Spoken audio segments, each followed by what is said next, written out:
Que se apure la computadora. Ahí está. Ok, muchachos, ¿qué vamos a ver el día de hoy? La clase pasada estoy retomando este apunte, esto que están viendo ustedes en sus pantallas. Esto ustedes ya lo tienen, es precisamente lo que vimos al final de la clase pasada.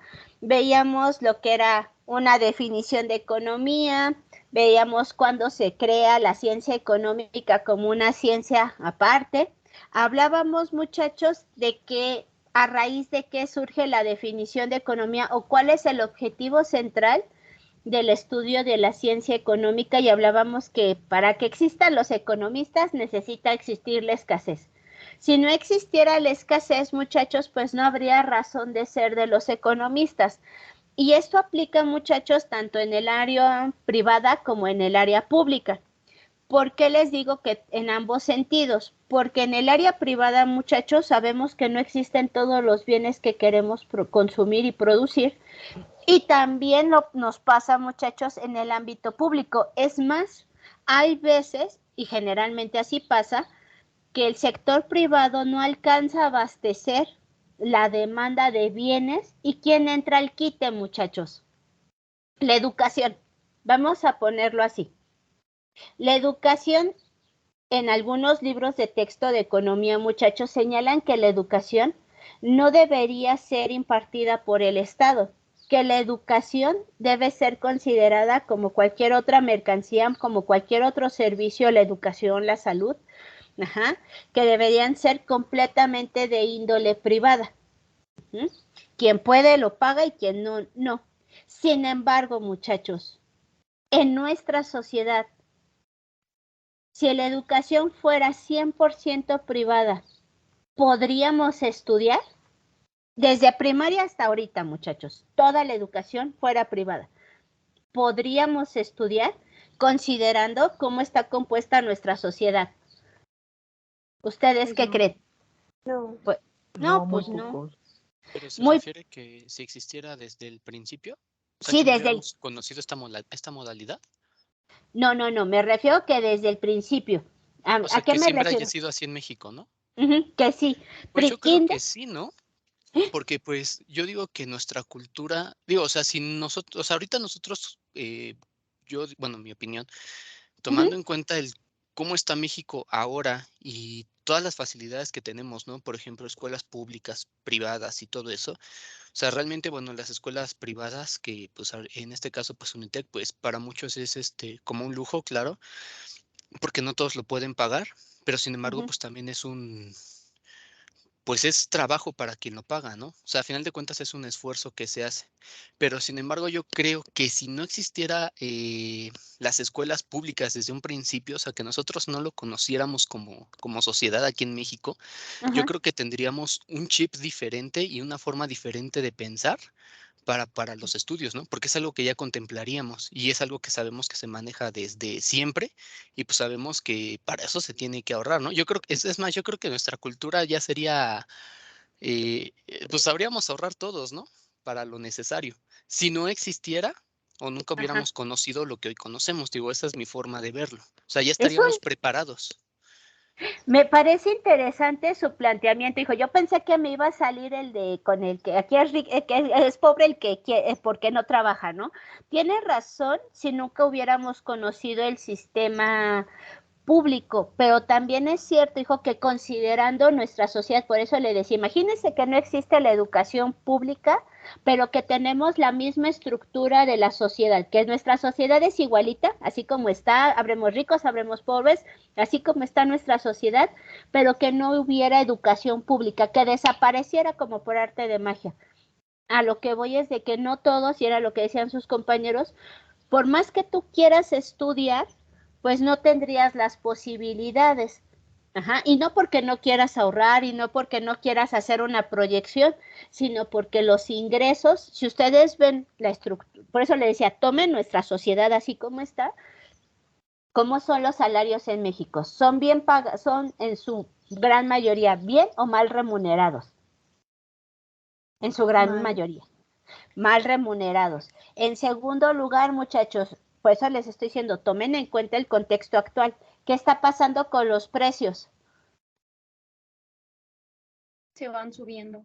Hay inflación, profesora. Están subiendo. Hay inflación, lo que dice su compañero. Acuérdense que la inflación, bueno, esto ya ustedes lo ven más adelante con definiciones en macro, en análisis macro, pero recuerden, la inflación, muchachos, en pocas palabras es el incremento generalizado, pero no solamente es que suba los productos por subir, sino que se mantengan constantemente hacia la alza. Esa es la inflación, muchachos. Entonces tenemos inflación. Ahora, ¿qué nos pasa? Pues dicen, en este caso, cuando no hay esa escasez, vamos a ponerlo así, que no podríamos estudiar porque solamente hay bienes privados, es cuando entra al quite los bienes públicos. Los bienes públicos, en su gran mayoría, muchachos, ayudan a satisfacer una demanda que el sector privado no quiere o no puede cubrir. Hay veces que el sector privado, por más que quiera, no puede cubrir las demandas del mercado. Vamos a ponerlo así, que la escuela siempre fuera privada, pero díganme qué escuela privada quisiera invertir en darle clases a las personas de bajos ingresos. O sea, toda la educación va a ser privada. Va a haber escuelas privadas muy caras. Vamos a ponernos, no sé, una Anáhuac, un TERNEC Monterrey, la Panamericana, la Ibero. Yo sé que esas son universidades muchísimo, muy caras, y tenemos universidades un poco más económicas, estamos nosotros, y hay otras universidades más baratas, y hay otras universidades más baratas, y como dicen, hasta luego rayamos y hacemos burla de las llamadas universidades patito, que son mucho más baratas. La pregunta es, muchachos, ¿ustedes creen que la iniciativa privada va a poner escuelas kinder, primarias, secundarias para un sector socioeconómico de ingresos bajos, que tiene que ser extremadamente barata la educación en esos sectores para que la puedan pagar, o lo vería como una pérdida? Ustedes son empresarios, yo les estoy proponiendo eso. Pues lo verían como una pérdida, ¿no? Porque no les conviene. Lo verían como una pérdida, y es ahí donde entra el Estado, muchachos, a abastecer esa demanda. Ok, el sector privado no lo va a hacer, yo sector público tengo que entrar al quite, y entonces surge esta idea, muchachos, no surge, entra el sector público a cubrir esas demandas. Lo mismo pasa con el sector salud.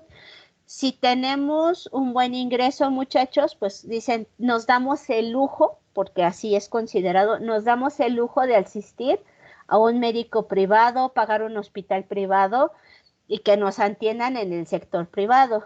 Pero si no tenemos dinero, agarras y dices, bueno, no importa, me voy y me formo a las 2, 3 de la mañana fuera de mi clínica del Seguro Social a sacar mi ficha y esperar a que me atiendan, ¿no?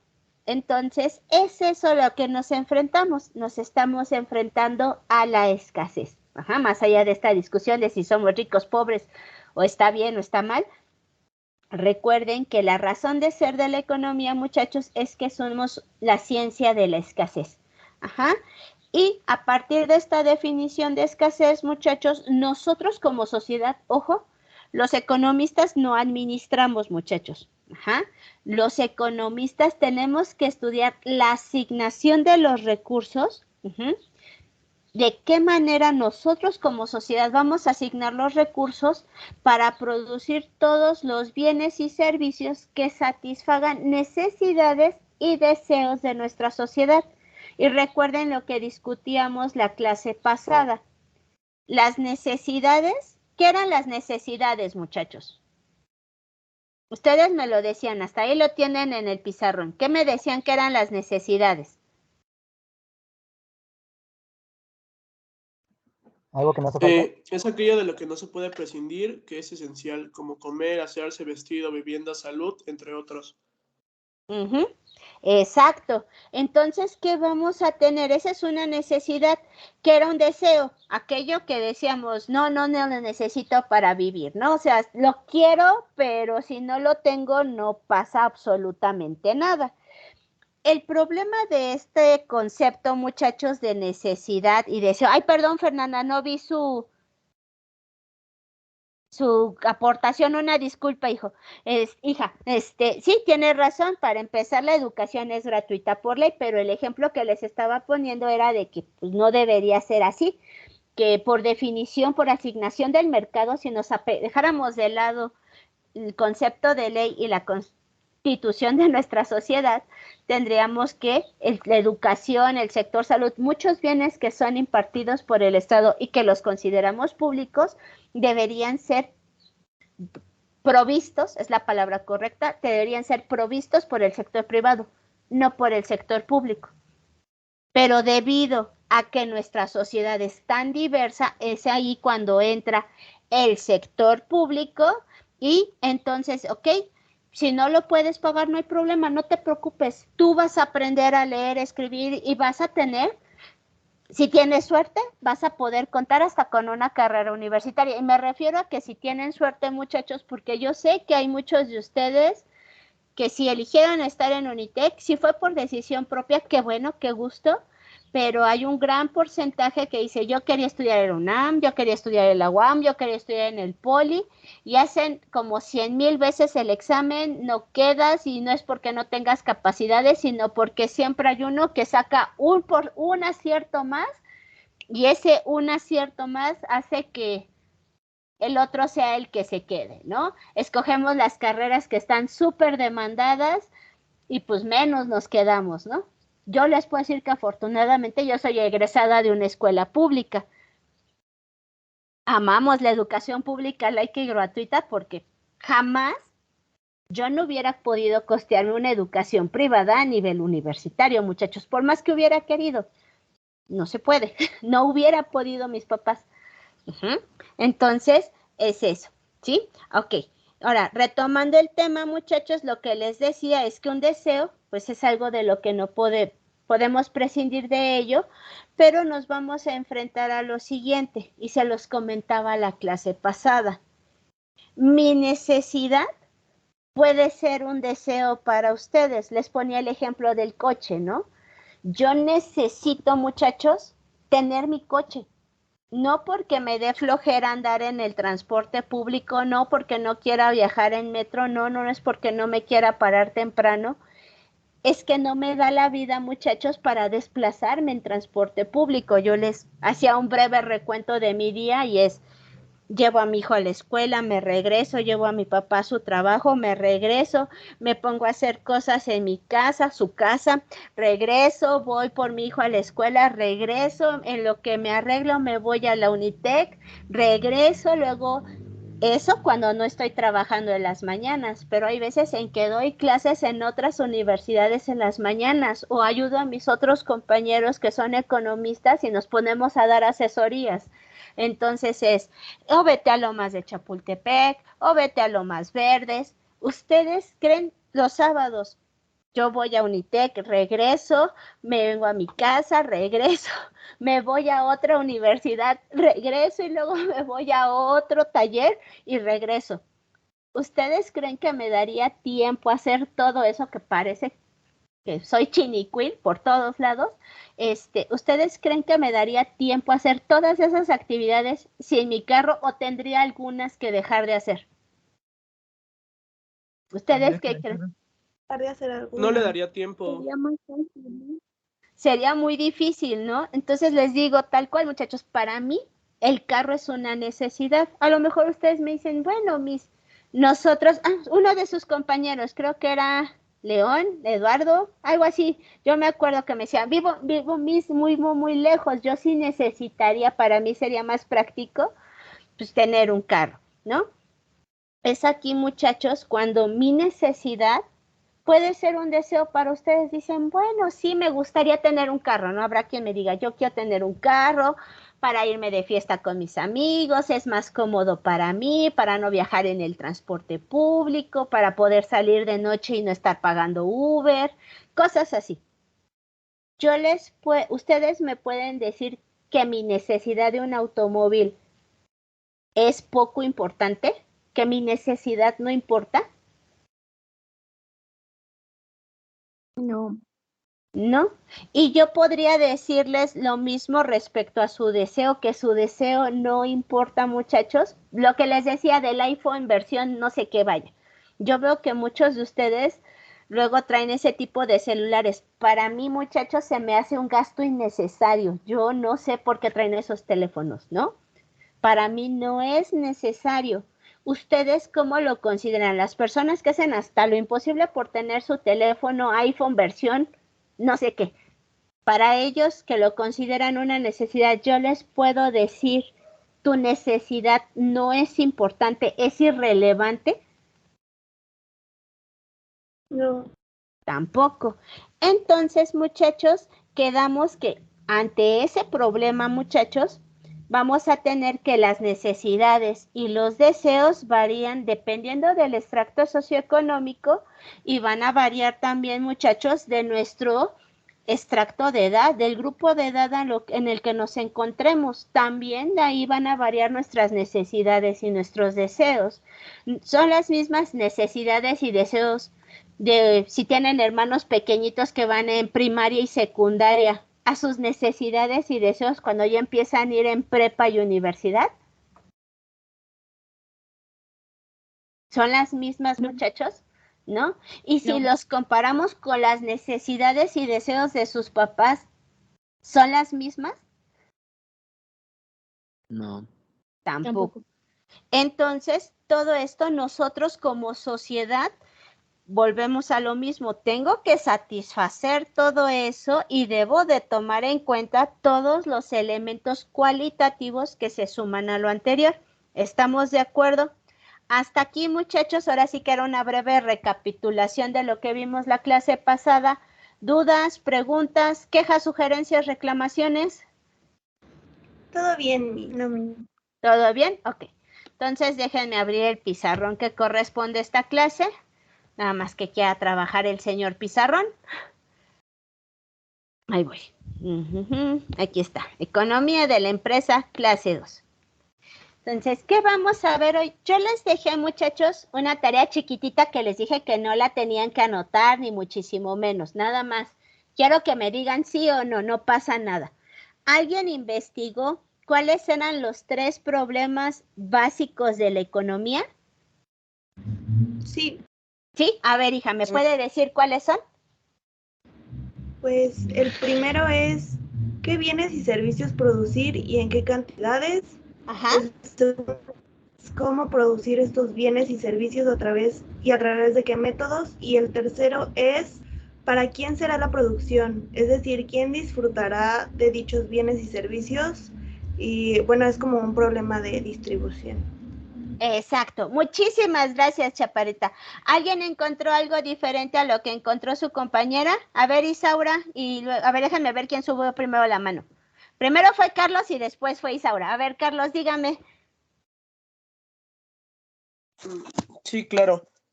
Pues yo busqué y me pareció que es la inflación, el estancamiento económico Ok. y la devaluación. Ah, ok. Esos 3 problemas que tú encontraste, Carlos, esos son a nivel macroeconómico. Están bien, hijo, pero son a nivel macro. ¿A qué nos referimos cuando hablamos a nivel macro? Hablamos a nivel país. Por decir, en el caso de México, ¿cuáles son esos exactamente esos 3 problemas? La inflación. Los precios nos están subiendo. El estancamiento económico, no hay producción, el PIB va para abajo en lugar de ir para arriba. Y la devaluación, Chaparrito, bueno, eso lo van a ver en su momento, pero en el caso de la economía mexicana, nosotros ya no sufrimos de devaluaciones desde la última devaluación del peso mexicano fue en el 94. De ahí para el real, lo que nosotros tenemos son procesos de subvaluación.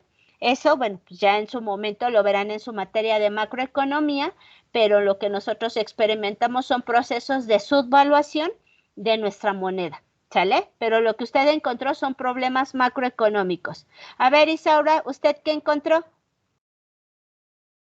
Encontré que según la doctrina clásica es Ajá. la orientación del proceso productivo, Uh-huh. la organización de la producción y la asignación de la producción. Que en total es más o menos resumido a lo que dijo la compañera Frida. Sí, exacto, es lo que dijo Frida, pero así que con las otras palabras, es qué, cómo y para quién. Perfecto, Isaura, está muy bien esa, nunca me la habían encontrado esa definición. Joana, dígame. Yo encontré que los 3 problemas fundamentales de la economía era el producto potencial, el desempleo y el crecimiento económico. Igual, Chaparrita, lo que tú me encontraste, Joana, tiene que ver con problemas macroeconómicos. El producto potencial tiene que ver con lo que es capaz de producir una economía, es decir, el crecimiento económico. Ajá. Tiene que ver con el desempleo precisamente porque si una sociedad está desempleada, muchachos, pues no hay crecimiento económico.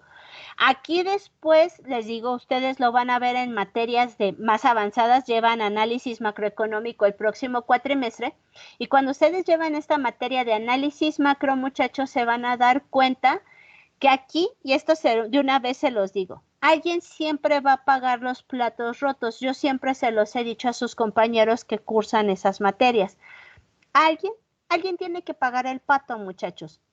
El arte de diseñar política económica es que sean los más los beneficiados y los menos los perjudicados. O sea, aquí no hay un ganar-ganar, siempre hay un ganar-perder en mayor o menor medida. Y es muy difícil diseñar políticas en las que beneficies a todos. Por decir, estos programas de ayuda a los adultos mayores. A ver, espérenme, déjenme leer rápido. Permítanme un segundo. Voy. Ahorita leo. Ok, no te preocupes, Débora. Tú córrele. De todas maneras, no sean malitos, muchachos. Hay alguien, Sí, no te preocupes, hija. Tú vete con cuidado. Cuando llegues y si te puedes conectar, pues dale. Si no, no te preocupes. ¿Sí?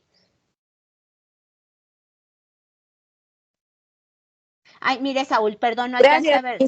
No te preocupes. Ahí me recuerdan que su compañera se me tuvo que ir. Entonces, lo que les decía, muchachos, de la política económica es que siempre alguien va a pagar los platos rotos. Y lo que les decía, están bien los programas de ayuda a los adultos mayores. Está bien la ayuda, muchachos, a los que no tienen ingresos para poder continuar sus estudios. El problema ¿es dinero del gobierno el que está dando en esos programas o es el dinero del propio pueblo mexicano? Son los impuestos. Del propio pueblo. Son los impuestos. Es el del propio pueblo, ¿no? Es el del propio pueblo. Y entonces, para ayudar a unos, le estás quitando a otros. ¿Cómo le estás quitando a los otros? Pues les estás quitando vía impuestos, ¿no? Y luego te enfrentas a otro problema más grande. Por decir, muchachos, si tú le cobras, piénsenlo así, ustedes son el gobierno de México y dicen, ok, le voy a cobrar impuestos a las empresas como debe ser para seguir financiando estos programas porque es justo, los adultos mayores no deberían trabajar, deberían estar en su casa disfrutando su vejez y tener una vejez digna. Perfecto, pero yo llego y le digo a las grandes empresas que les voy a cobrar impuestos. ¿A las empresas, muchachos, les gusta pagar impuestos? ¿Sí o no? No. No. ¿Por qué no les gusta pagar impuestos, muchachos? ¿Qué afecta? Porque reduce su ganancia y la utilidad. Renuncia a ahora sí tal cual, reduce su margen de ganancia. Perfecto. Entonces, si tú le empiezas a comer el margen de ganancia a las empresas les gusta invertir en ese país o buscan países con mejores condiciones? Buscan otra opción. Buscan otra opción. Exacto, buscan países que puedan explotar. No estamos hablando de si es bueno o es malo, si es correcto o incorrecto, muchachos. Simplemente estamos hablando que somos empresarios y que queremos mantener nuestro margen de ganancia. Entonces nos vamos a otros países a invertir porque me sale más barato, no sé, poner mi empresa en Centroamérica que no me va a cobrar el 15 de IVA, me va a cobrar el 10. No es mucho, pero es un 5%, y 5% en medidas relativas cambia bastantito, ¿no? Entonces ya nos fuimos. Y si se van las empresas, muchachos, ¿qué pasa con el desempleo del país? Aumenta. Entonces aumenta el desempleo. Y yo quiero seguir dando ayudas, pero entonces ahora ¿a quién le cobro impuestos si ya generé desempleo porque estaba cobrando impuestos para dar ayudas? Al pueblo. Pues a quien se deje. ¿Sí me explico, muchachos? Vean, o sea, no estamos diciendo que están mal las ayudas, sino que vean lo complejo que es la obtención de esos recursos para impartir esas ayudas. Por eso les decía que en la política económica siempre alguien va a pagar los platos rotos, muchachos. El arte de diseñar política económica es que sea la mayor parte de la población la beneficiada y solamente un pequeño sector el que se vea perjudicado, y que ese sector, muchachos, pues pueda asimilar las pérdidas o los costos de ese diseño de política económica. Entonces, al igual, Joana, pues lo que usted me sacó fueron los problemas macros, ¿sale? Ahora sí, retomando lo que nos compete en esta materia, muchachos, nosotros nos vamos a, ahora sí que tal cual, los 3 problemas básicos de la economía, como bien lo mencionaron sus compañeros, es que a partir de la escasez vamos a tener 3 problemas. Ahora sí que déjenme cambiarles el color del plumón del pizarrón, que no me gusta escribir con negro. Entonces vamos a tener que, a partir del problema de la escasez, se derivan los 3, ahora sí que dependiendo de la bibliografía, pero ya ven que la mayoría encontró 3, los 3 problemas básicos de una sociedad en términos económicos. Y habíamos quedado que estos problemas iban a ser el qué, ahorita los desarrollo más, el qué, el cómo, perdón, cambio de signo, el cómo y el para quién. Esos son nuestros 3 problemas básicos. Muchachos, así como se los estoy poniendo en el pizarrón, ¿ustedes creen que son preguntas fáciles, difíciles de contestar? ¿Ustedes qué creen? Así como se los estoy poniendo en el pizarrón.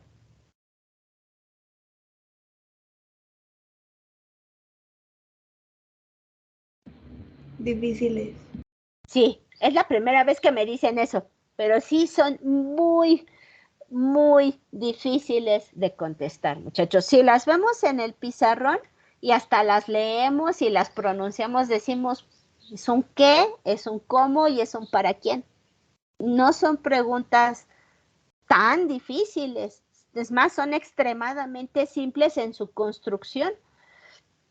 Pero cuando ya le añadimos el qué y cuánto producir, que tú me decías, Frida, como lo planteó Isaura, hacia quién se dirige la elección de los bienes a producir, las técnicas como los vamos a producir y hacia quién vamos a destinar la producción, ya nos damos cuenta, muchachos, que no son nada fáciles ni sencillas de responder estas preguntas. Entonces, ¿en qué consisten estos 3 problemas básicos? Vamos a tener que los 3 problemas básicos consisten en, ahora sí tal cual, ¿qué producir?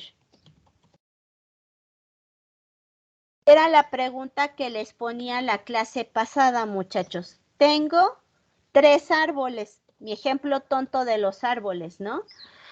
Y yo tengo 3 árboles y tengo que decidir entre si voy a producir lápices, papel, resinas, muebles, y poníamos un quinto que decía su compañero Eduardo, me acuerdo bien que decía, producimos más árboles, aunque nos llevemos más tiempo, pero podríamos ya después de que tengamos un bonchecito más grande, pues poder hacer más bienes, o nos dedicamos a reforestar. Ahí viene el problema, muchachos. ¿Qué producir? Aquí tal cual, muchachos, vamos a tener que una sociedad debe decidir los bienes y servicios posibles a producir y en qué cantidades se va a producir. Entonces, muchachos, como sociedad nos enfrentamos a esa pregunta y era lo que yo les decía a la clase pasada. Yo tengo dinero, ustedes no. Y yo quiero producir muebles. ¿Qué va a producir nuestra sociedad? Nuestra sociedad de nuestro pequeño salón. Somos un país y la única que tiene dinero soy yo. Ustedes no tienen dinero. ¿Quién va a tomar la decisión de qué producir? ¿Ustedes qué creen que pasaría en nuestra sociedad? Sería usted no la que cuenta con el dinero. Yo tomaría la decisión. Entonces, por el hecho de tener dinero y ustedes no tener dinero, ¿no tienen derecho a gozar de ningún tipo de bien?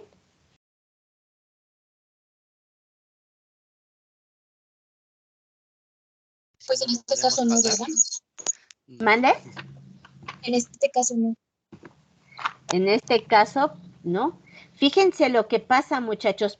Vamos a ponerlo ahora en un terreno más complejo. Vamos a analizar nuestra sociedad. La mayoría de nosotros, muchachos, era lo que yo les decía a la clase pasada, o somos ricos o somos pobres, la clase media está muy desdibujada. Pero más allá de eso, nosotros no tenemos los ingresos necesarios para disfrutar del ocio. El ocio, muchachos, descansar, hacer cualquier otra cosa que no sea trabajar, es considerado un bien.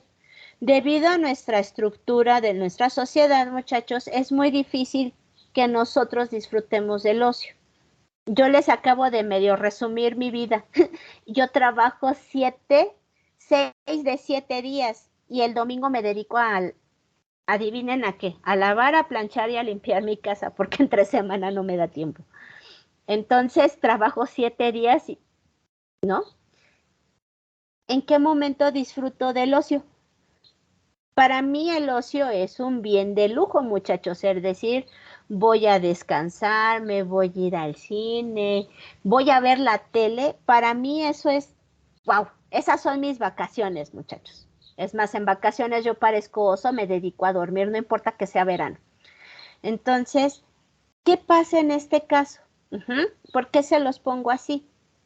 ¿Qué pasa con nuestro extracto socioeconómico? Por tener menos ingresos, no tenemos derecho a disfrutar de bienes de calidad, no tenemos derecho a gozar del ocio, ¿o qué pasa con nosotros? Yo creo sacrificamos nuestro tiempo de ocio por más tiempo de ingreso. Aquí sacrificaríamos nuestro tiempo de ocio por ingreso. Entonces, es correcto, hijo. Entonces, ¿qué vamos a tener aquí, muchachos? ¿Ven qué difícil es contestar esta pregunta? Me voy a dedicar, nosotros como sociedad y el ejemplo que les ponía, o me dedico a darle gusto a solamente a las personas que tienen dinero y dejo de lado a los pobres. Aplicamos, hace muchos años, muchachos, hubo un político que hizo un comentario, no recuerdo en qué sexenio fue, creo que fue cuando estaba Vicente Fox, pero ahí póngalo muy entre paréntesis porque no lo recuerdo con exactitud, que decían, ¿quieren acabar con los pobres? Que se mueran los pobres.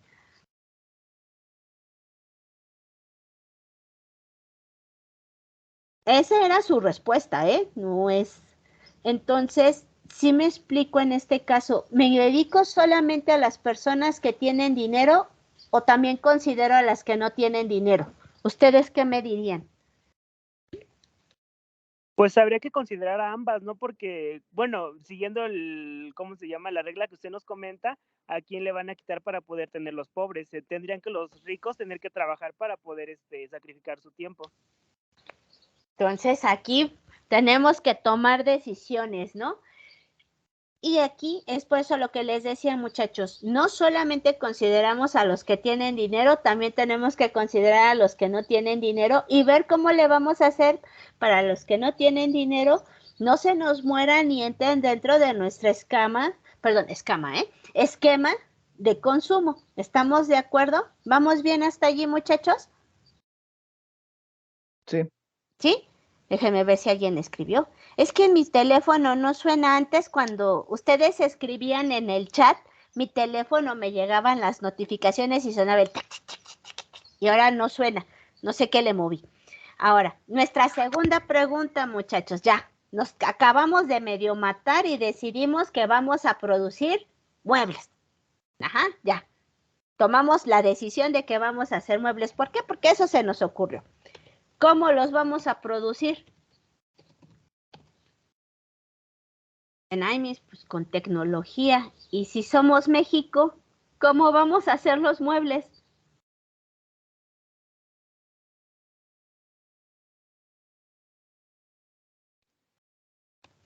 A Los ver. pobres, ¿no? Contratamos a los pobres para que lo fabriquen. Contratamos a los pobres para que hagan los muebles. Entonces, nuestros muebles los vamos a hacer a mano. ¿Cómo va a ser nuestra producción? ¿Eficiente o ineficiente?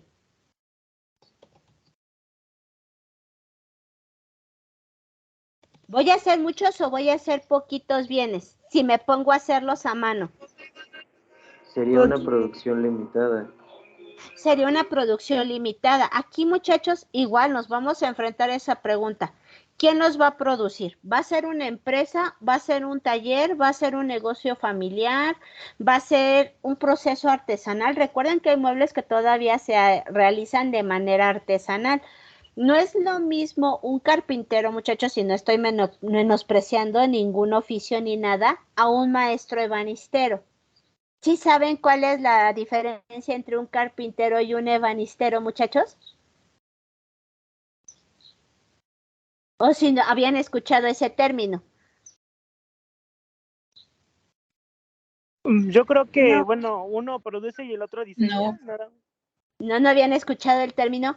Un maestro ebanistero, muchachos, tiene que ver más o menos con lo que dijo lo que dijo su compañero.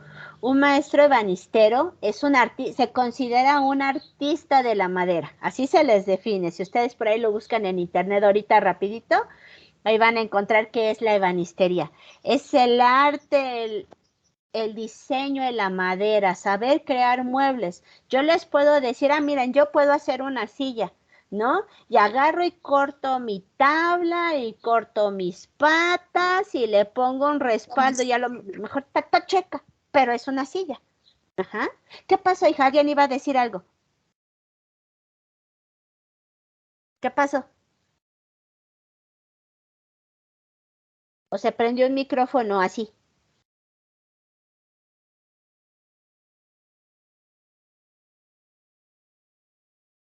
¿Mm?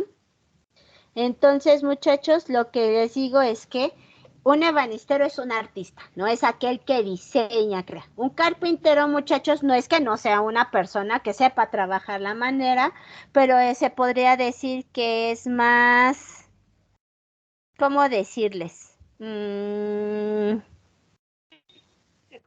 Corta las maderas. Como que un trabajo más, es que no sé si la palabra correcta es rudimentario, porque tampoco es un trabajo fácil, pero sin tantos acabados, ¿no? Es más, un ebanistero, muchachos, se dedica a trabajos de restauración en maderas finas, ¿no? Entonces, ¿a qué voy con este ejemplo, muchachos? Es cómo voy a hacer mis muebles. Los voy a hacer en masa de manera muy simple, los voy a hacer dentro de un proceso artístico. ¿En dónde los voy a producir, muchachos? ¿Me conviene producirlos aquí en mi país o me conviene producirlos en otros países? Recuerden que México es uno de los países que está lleno, vayan al norte, muchachos. México es el país de la maquila. En el norte se encuentran muchas empresas maquiladoras. ¿Por qué? Porque la mano de obra es muy barata comparada con los países de origen donde se elaboran esos productos, ¿no? Entonces, pues vienen, los hacen aquí en México, los regresan y les pegan una etiqueta y ya quedó, ¿no? Entonces, aquí esa es la pregunta.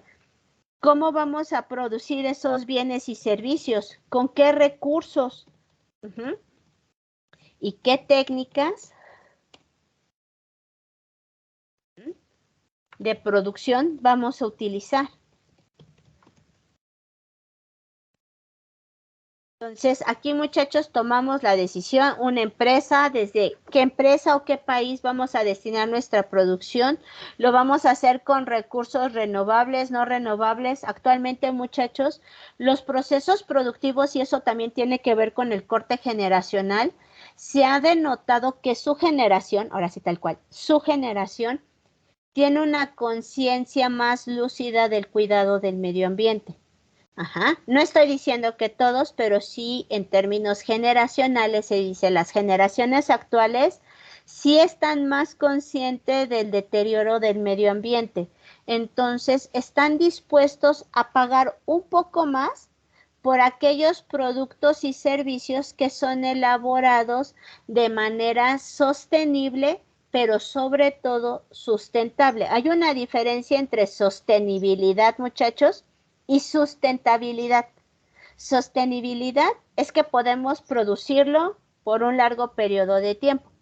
Sustentabilidad tiene que ver que nosotros, nuestros procesos de producción, no van a afectar el medio ambiente más de lo que ya nosotros lo tenemos.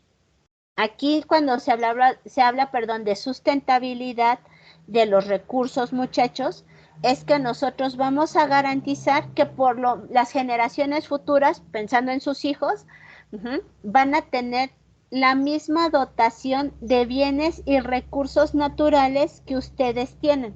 Si a ustedes les tocó conocer un puma, un jaguar, esas especies que están en peligro de extinción, pues que sus hijos también las puedan conocer.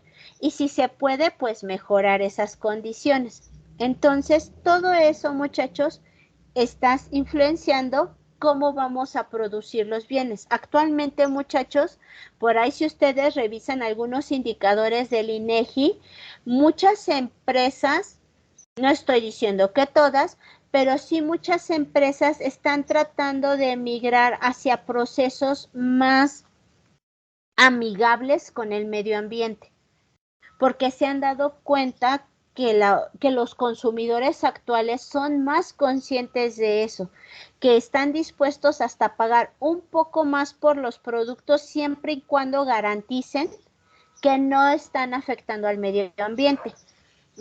Es más, un ejemplo real, no sé si, creo que fue el año, ahora que estuvimos en pandemia, muchachos, no sé si fue el año pasado o el antepasado, pero se hizo viral un video de un conejito. No sé si ustedes lo llegaron a ver. Sí. Sí. Sí, ¿se acuerdan de ese conejito que todos lo vimos y quedamos traumatizados, por lo menos una gran mayoría, de que hacían pruebas con animales?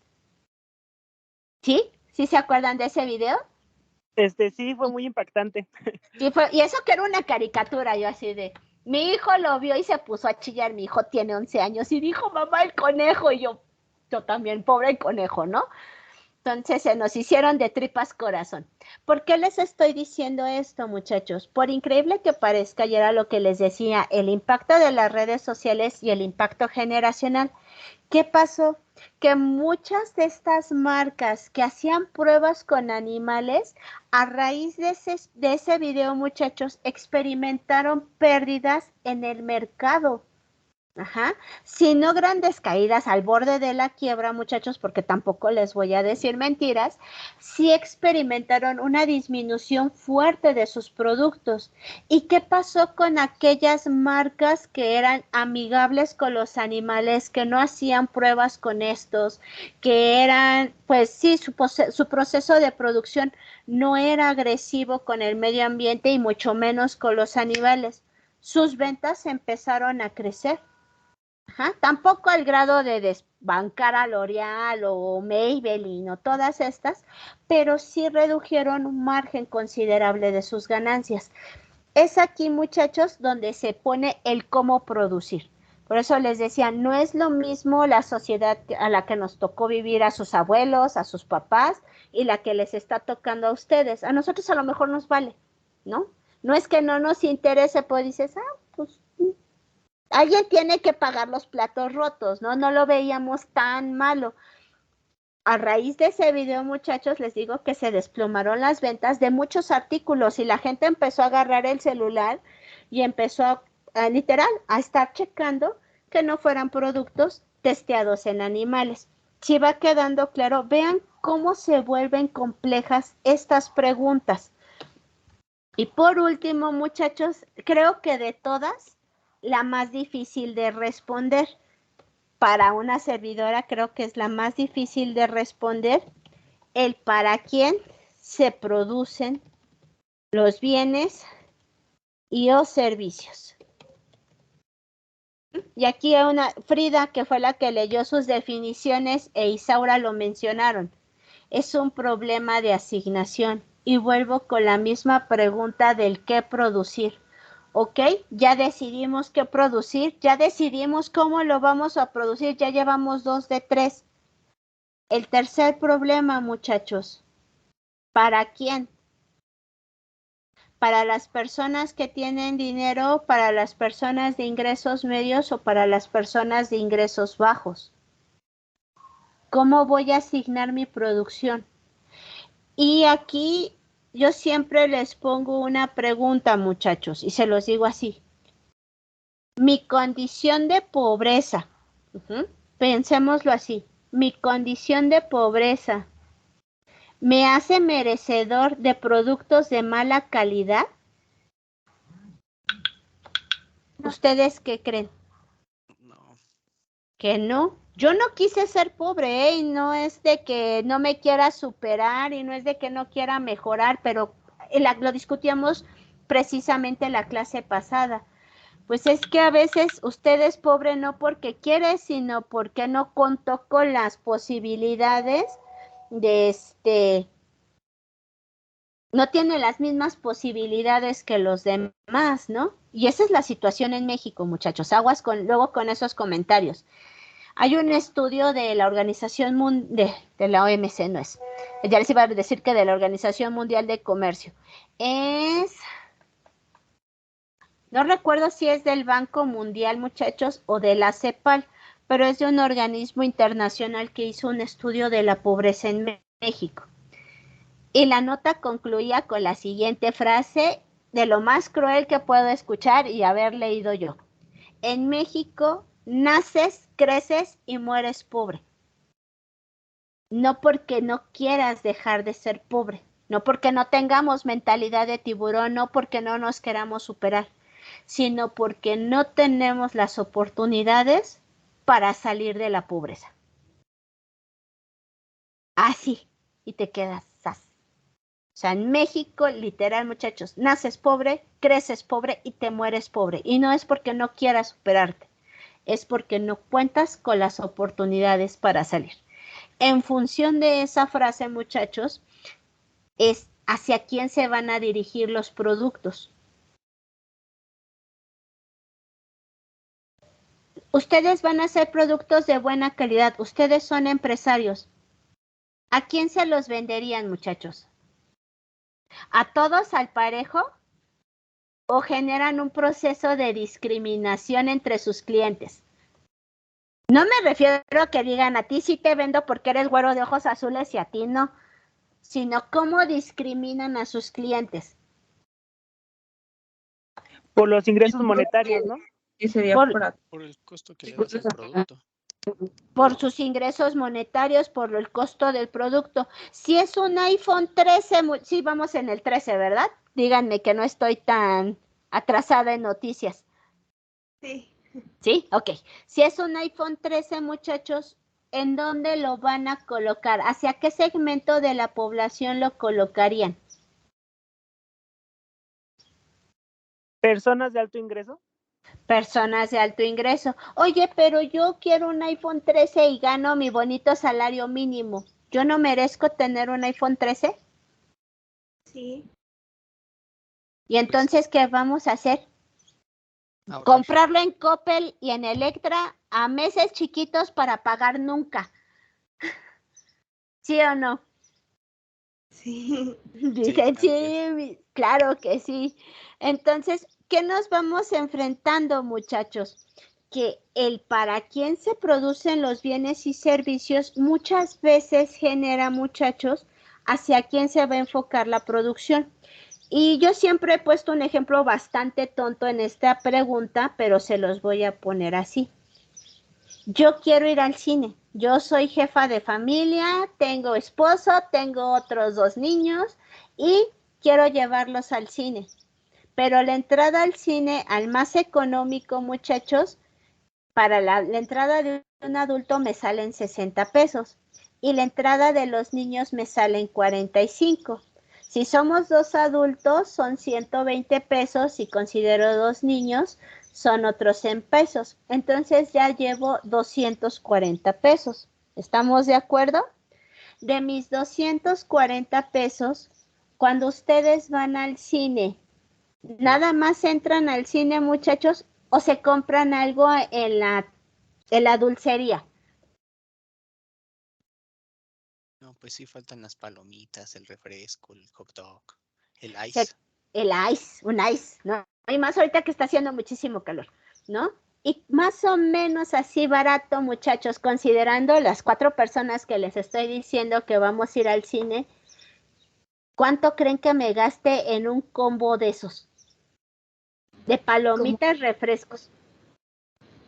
300 Como pesos. 200, más o menos. Como 200 pesos.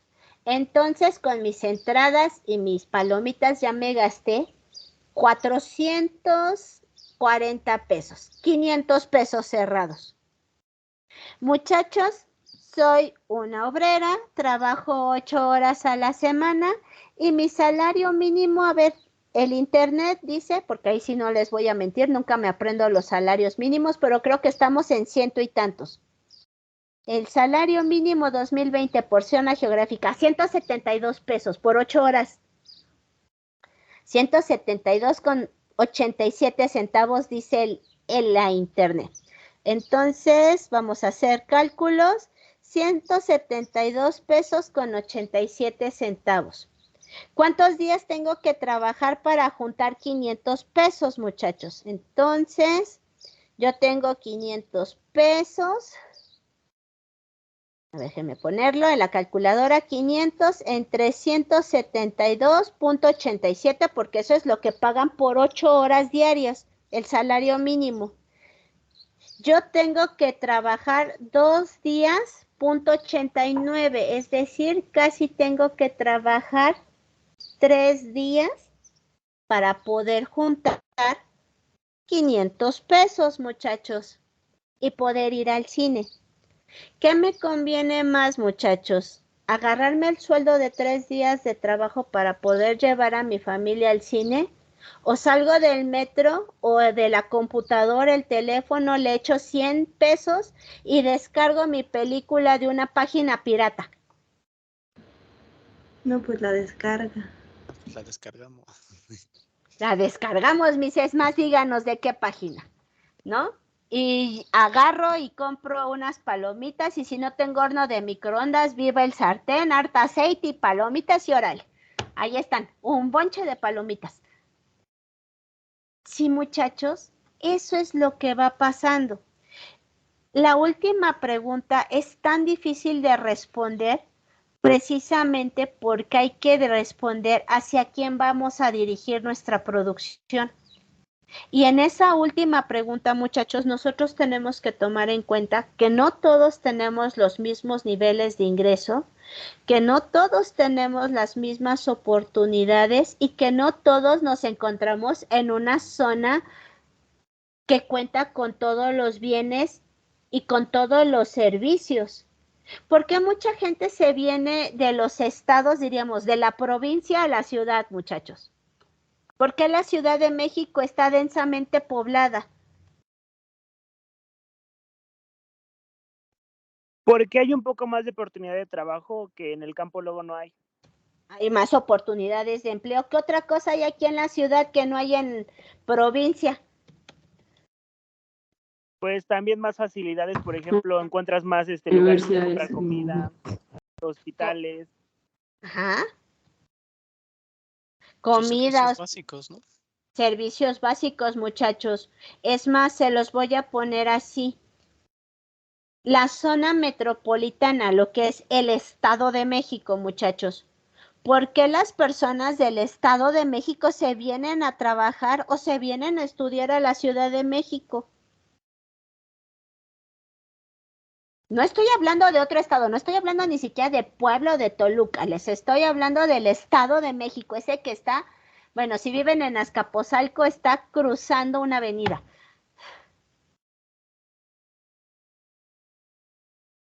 Por las oportunidades que tienen Por las oportunidades que se tiene. ¿Dónde están los corporativos, muchachos? en la ciudad. ¿Dónde hay más agua? Sin ir tan lejos, ¿dónde hay agua? ¿Aquí o en el estado? Pues la Bueno, canalizan sí, a la Ciudad de México. se canaliza a la Ciudad de México. ¿Dónde están los mejores hospitales?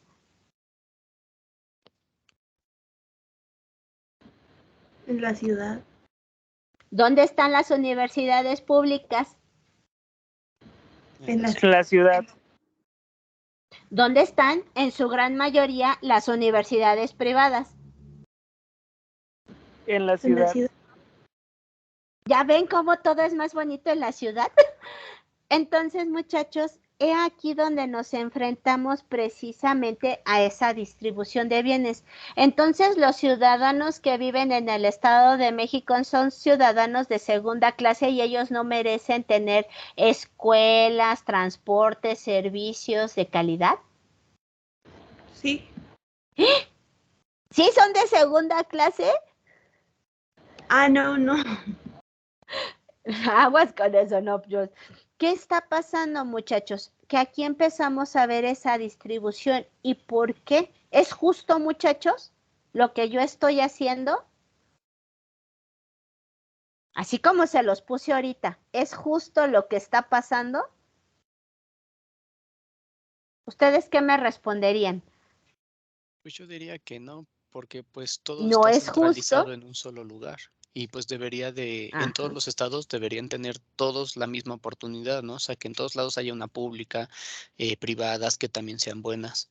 Y así no tendrían que desplazarse tan lejos de sus hogares para estudiar o trabajar, ¿no? Porque a final de cuentas, pues es un gasto. Entonces, por mucho que ganen aquí sus 172 pesos diarios, diario, ¿cuánto te estás gastando en pasaje, en comida, si es que no te llevas de tu casa? Entonces, pues también tu ganancia disminuye, ¿no? Como trabajador. Exacto. Pueden comer por 5 pesos en la UAM.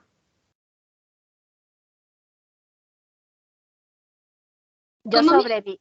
En Pues la un UAM chicle, yo creo. En la UAM sobrevives con 5 pesos en el desayuno, comes huevito radioactivo. El huevo de la UAM es verde. Bueno, el de la UAM Azcapotzalco es verde. No está echado a perder, simplemente es verde. Es así como un cuento. Es verde el huevo. Nadie se ha muerto, yo no me morí. Sobreviví 3 años así. No es cierto. No fueron 3, fueron 6. Comiendo huevo radioactivo. Con 5 pesos en las mañanas. Huevito, café y tortillas. ¿Cuánto se gastan en un desayuno?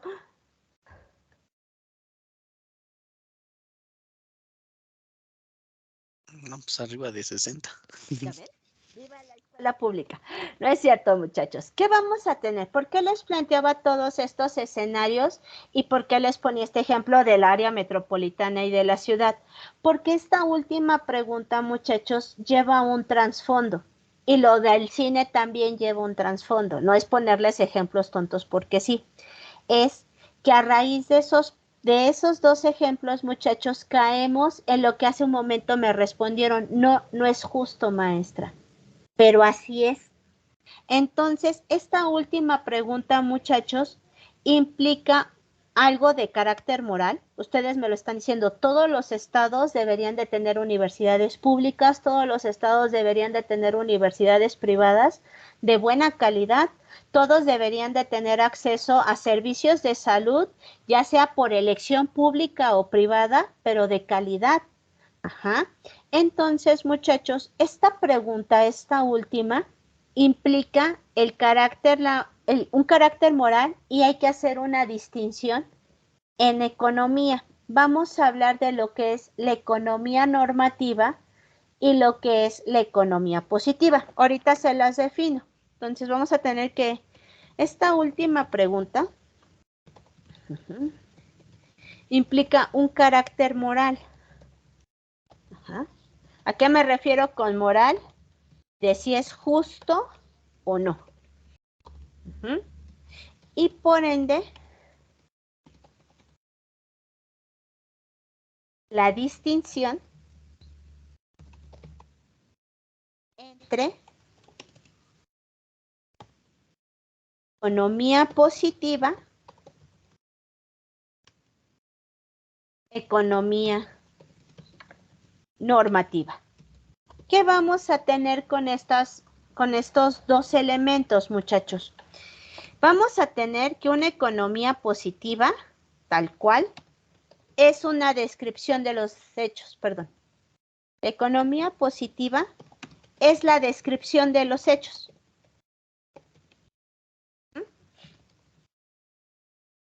Se resume, ustedes si lo investigan van a encontrar muchísimas cosas más, yo lo estoy resumiendo en 2 líneas, muchachos.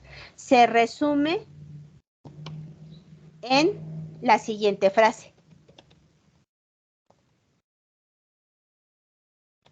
Es lo que les decía hace un momento. En la ciudad hay todo esto, en el Estado de México no. Cuando yo les estaba describiendo esta situación, muchachos, en algún momento les dije, ¿es justo, es injusto, es correcto o es incorrecto? ¿O me esperé hasta el final? A ver. Te espero hasta el final. Me esperé hasta el final, porque ¿qué hice todo el tiempo al principio? Nada más les estaba diciendo, nada más les estaba describiendo lo que tiene la Ciudad de México. Mira, la Ciudad de México tiene escuelas, la Ciudad de México tiene transporte público, hay más agua potable, tiene más acceso, a los servicios de salud, vive el metro, viajamos a todos lados por 5 pesos. ¿Qué otra cosa tiene la ciudad? Tiene escuelas, tiene talleres, tiene museos. Todo está aquí en la ciudad. Con el ejemplo del cine, muchachos, cuando les ponía, antes de meter el salario mínimo y decirles si nos comprábamos nuestra película pirata, lo único que yo hice fue sacar cuentas de cuánto me cuesta ir al cine, cuánto me cuesta comprar mis palomitas y nada más. Esa es la economía positiva, muchachos. Una economía positiva, y es con la que vamos a trabajar, pues la mayor parte, casi más bien todo este cuatrimestre vamos a trabajar con economía positiva. Lo único que vamos a hacer, muchachos, es describir hechos. No vamos a hacer otra cosa más. Vamos a estar describiendo los hechos. No nos vamos a meter con la economía normativa. ¿Por qué? ¿Qué es la economía normativa, muchachos? La economía normativa implica la emisión de juicios de valor. Cuando hablamos de juicios de valor, muchachos, es tomar en cuenta preceptos éticos, y normas de justicia.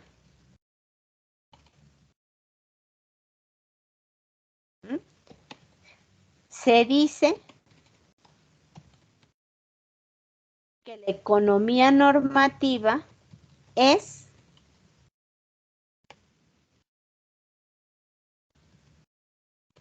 lo que debería ser.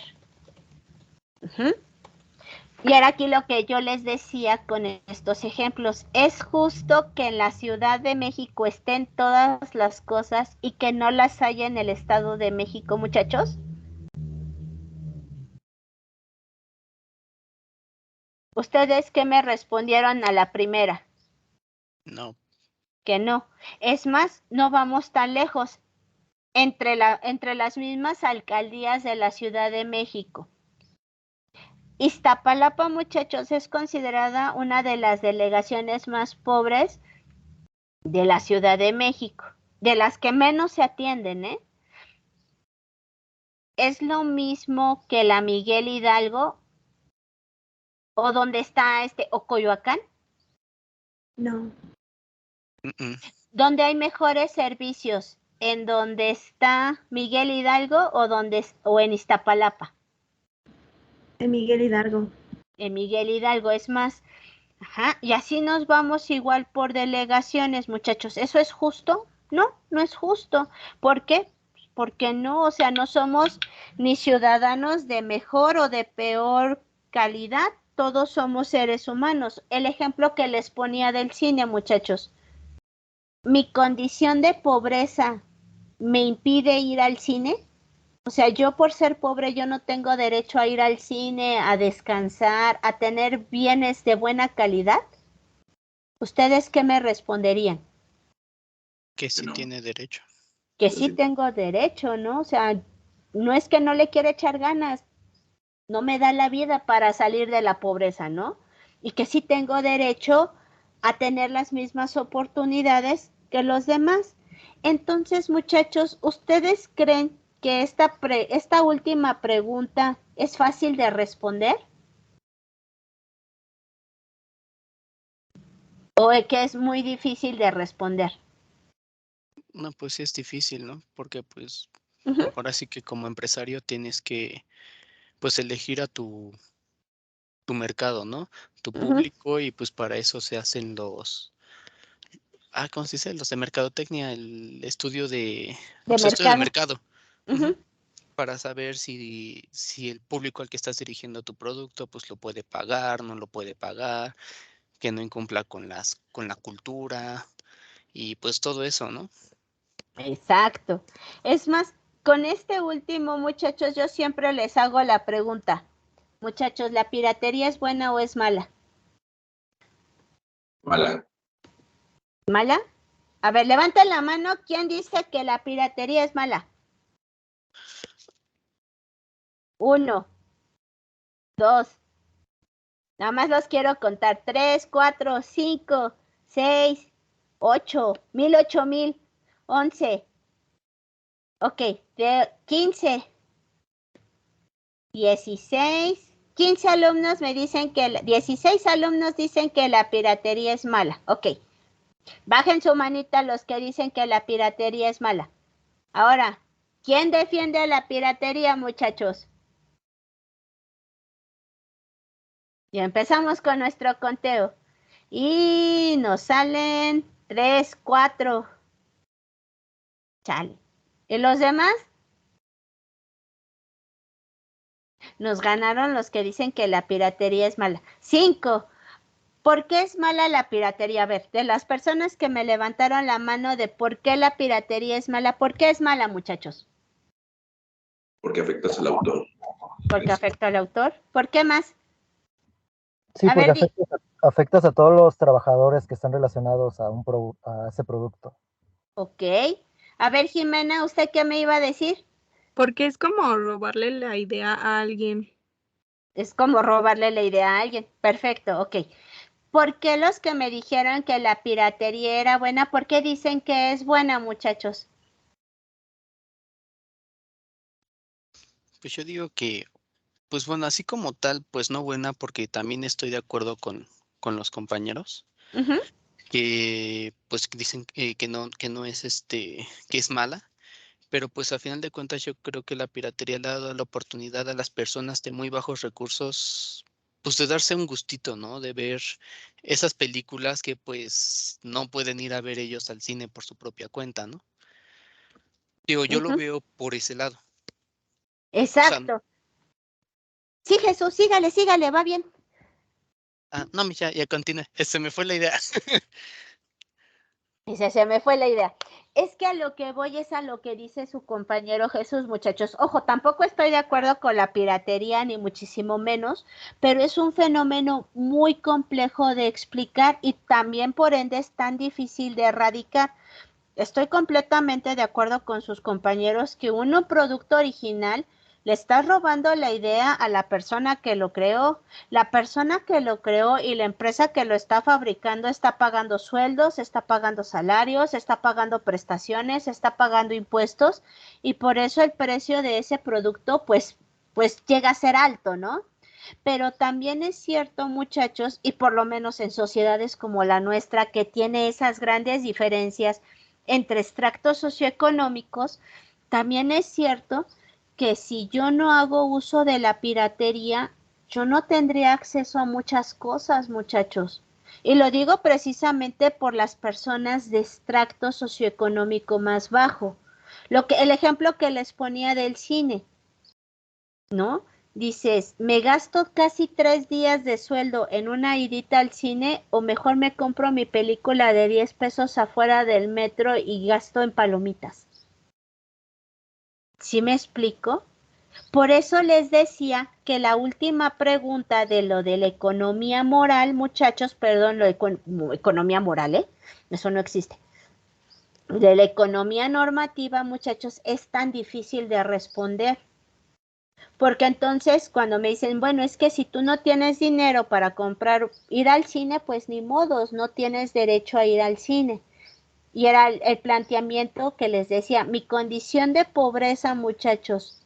Entonces, yo por ser pobre, ¿no tengo derecho a ir al cine?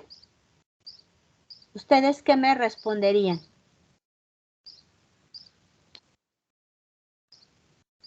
Pues sí tiene derecho. Sí tengo derecho. Tengo derecho a poder ir a un buen parque, muchachos, a tener servicios de calidad, ¿sí o no? Sí. Y entonces, ¿por qué no los tengo? Porque la cuestión está en si los puede pagar. Pero es que no los puedo pagar porque soy pobre. Pues es No es que yo no es que no quiera trabajar, les estoy diciendo que sí trabajo, pero en serio, no los puedo pagar. Pues es que yo digo que todas las personas tienen derecho a, ¿no? Y pueden tener el acceso a, pero debido pues a la economía de cada persona, pues a unos les va a costar más trabajo poder costearlo que a otros. Pero sin embargo, pues sí tienes derecho y puedes llegar a tú obtener y gozar de ese servicio. Pero pues con un mayor trabajo, ¿no? Ahí pues entra mucho pues que uno sepa ahorrar y pues ahorrar para eso que quieres y pues, luego te puedes dar ese gusto, accesar a ese servicio que tanto quieres, ¿no? Deseas llegar a tener. Pero es que aunque yo quiera ahorrar, no me alcanza. Les estoy poniendo peros nada más porque sí, ¿eh? Les estoy jugando al abogado del diablo. Es que yo quiero ahorrar, en serio, créanme que quiero ahorrar, pero gano 72 pesos diarios. Y tengo que pagar luz, tengo que pagar agua, tengo que pagar renta, tengo que pagar pasajes. Tengo una familia que alimentar. O me van a salir que porque soy pobre tampoco tengo derecho a tener una familia. Yo digo que, por ejemplo, o sea, tiene derecho de viajar por el mundo, ¿no? Pero si no tiene el dinero tampoco es, o sea, yo lo que digo es como el que dice el compañero, si junta el dinero y es una persona que en aspecto se ve pobre, no por eso le van a negar el acceso, ¿no? Porque tiene el derecho, igual que los demás, a viajar o a entrar a una tienda de lujo, a lo que sea, siempre y cuando cumpla pues, con lo que está pidiendo la otra contraparte, ¿no? Que es pues un precio. Entonces, vean, muchachos, les estaba poniendo todos esos peros y me estoy poniendo en ese plan tan pesado de llevarles la contra, porque ese es a lo que voy. Vean qué difícil es responder esa pregunta. Dices, sí tienes derecho, pero tienes que estar consciente que las cosas de buena calidad tienen un precio. Entonces, los pobres tenemos que consumir productos de mala calidad porque no podemos comprar cosas buenas, porque necesito juntar. O sea, esa fuerza es que yo tenga que juntar para tener algo bueno. También puede entrar la magia del crédito. Entonces me tengo que endeudar para tener cosas buenas. Coppel. Esa puede ser la solución. Coppel, sí, hijo, y se los voy a poner así, muchachos.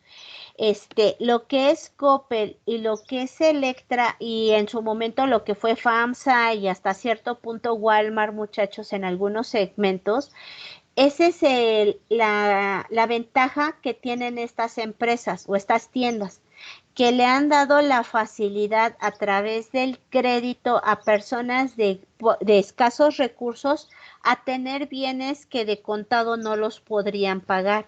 El problema, y esto es súper importante, muchachos, es que también a esas personas que les estás vendiendo y que si bien están teniendo acceso a esos productos de mejores calidad y como dicen, bueno, haciendo muchísimos sacrificios, es que analicen el costo final de lo que les están pagando al final del producto. Generalmente, muchachos, cuando ustedes compran a crédito, tanto en Electra, en Coppel, en todas estas tiendas, muchachos, el precio final del producto acaba siendo 300% más caro. O sea, si les costaba 100 pesos, acaban pagando entre 300 y 400 pesos al final por los famosos abonos chiquitos. Por eso les decía hace un momento cuando iniciábamos la clase, vamos a hacer abonos chiquitos para pagar nunca. Sí, yo también vi, o sea, es que estábamos buscando el cuatri pasado en una empresa. Ajá. Investigué de Coppel y decía como que ellos empezaron como, fueron los únicos que le dieron facilidades a los que nadie le da facilidades, ¿no? Ninguna tienda rechazaba todas las personas que no tienen buen historial o que no tienen una tarjeta o todo eso. Entonces, pues sí, realmente le dan la oportunidad a esas personas, pero también es un abuso muy feo. Es un Yo vi abuso. que ya entraron en Argentina y tienen como 50 tiendas allá y también quisieron entrar a Brasil y así. Entonces, pues, son empresas que dicen, te dejan tener tus cosas, pero te van comiendo, ¿no? Y había una en ese entonces, muchachos, cuando empezó esto, también igual surgió la famosa pregunta, entonces, ¿es correcto lo que está haciendo Coppel? Ojo, no estoy diciendo que sea justo, ¿es correcto lo que hace? No. No, pero es una empresa. Y entonces, véanlo, nos volvemos a meter en un bronco, no, Miss, no es correcto, pero pues si eres pobre tienes que estar consciente de que la gente no te tiene confianza y otra vez, ¿no? Entonces, muchachos, nosotros, no, Jorge, yo nunca dije que ganaba 72 pesos, dije que estaba en 172, no me escuchó bien. Vean el problema, muchachos. Por eso nosotros, esta parte de la economía normativa, ahora sí que en este cuatrimestre, ustedes no se van a meter absolutamente, pero para nada, en esta última. Es importante que sepan que existe, que sepan que opera, sí, pero nosotros nos vamos a enfocar únicamente en la economía positiva. Porque, o sea, nada más vamos a describir hechos. Ganamos 172 pesos, me alcanza para comprar esto y se acabó. No estoy diciendo si es bueno, si es malo, si es justo, si es injusto, si es correcto o es incorrecto. Se acabó. Ajá. ¿Por qué, muchachos? Porque la economía normativa, al ser tan difícil de responder, es aquí, muchachos, donde entran las políticas macroeconómicas, donde entra el sector público, muchachos, a tratar de corregir esos fallos de mercado y a tratar de hacer una distribución, ojo, no igualitaria, sino una distribución más equitativa del ingreso. Y esto tampoco es socialismo, muchachos, ni los quiero volver rojos. Una distribución más equitativa del ingreso significa que todos los individuos de una sociedad cuentan con las mismas oportunidades, lo que decíamos hace un momento. Ok, yo estudio, ¿cómo ponerlo así? Voy a estudiar en una universidad privada porque quiero, no porque tengo que estudiar en una universidad privada. ¿Sí me explico? Voy a ir al médico privado porque quiero, no porque el seguro social me va a dejar morir o es de pésima calidad. A eso se refiere, muchachos, con una redistribución y una reasignación del ingreso, que todos tengamos las mismas oportunidades de asistir a un médico privado por libre elección y no porque si voy al público es casi seguro que no tienen absolutamente nada, ¿no? Voy a estudiar en una universidad pública o en una universidad privada porque quiero, no porque la privada sea mejor que la pública. ¿Estamos de acuerdo? A eso se refiere con la redistribución del ingreso, que todos podamos tener las mismas oportunidades para sobresalir y mejorar nuestra calidad de vida.